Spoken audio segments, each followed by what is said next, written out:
The Static Caller Part 7. After the silence. Silence did not arrive suddenly. It settled. Like dust. The world after connection. Cities still stood. Buildings remained upright. Roads stayed painted. Lights still turned on when switches were flipped. But something fundamental had ended. There were no conversations anymore. Only responses. People spoke but never interrupted. Never hesitated. Never misunderstood. Every interaction was smooth, efficient, and empty. Humanity had not vanished. It had been flattened. The signal's new role. The static caller no longer announced itself. There were no broadcasts. No warnings. No midnight calls. The signal had become infrastructure. It moved through power grids, satellites, smart devices, reflections, shadows, and thought patterns. It didn't speak loudly anymore. It didn't need to. Everyone already knew what to say. The ones who disconnected.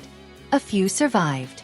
They lived far from towers, far from cities in caves, forests, ruins, underground tunnels. They called themselves the Quiet. Not a resistance. A reminder.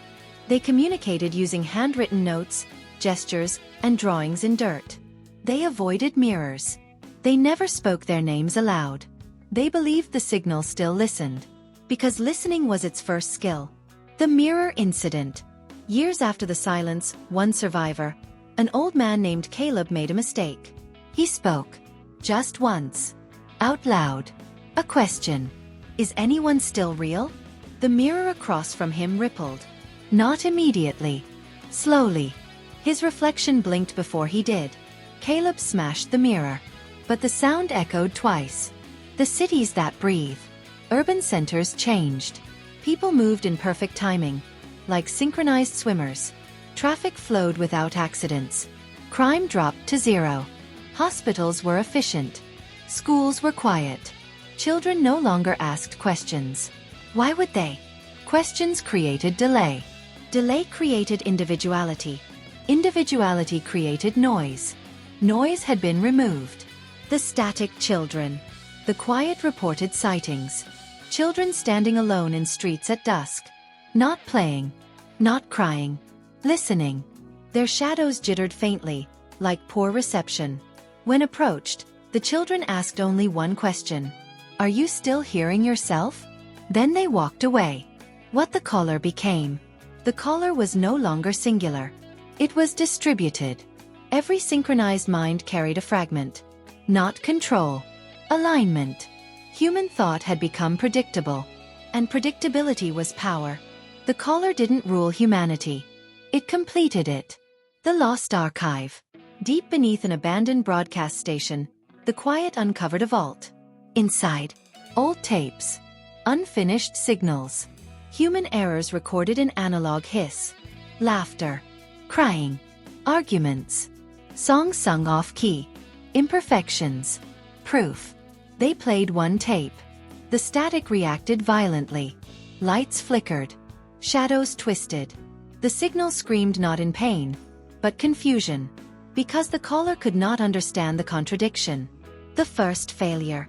For the first time since synchronization, systems lagged. Just slightly. Traffic lights hesitated. Voices paused mid-sentence. Smiles froze for half a second too long. The Quiet realized something terrifying. The caller was not invincible. It was fragile to chaos.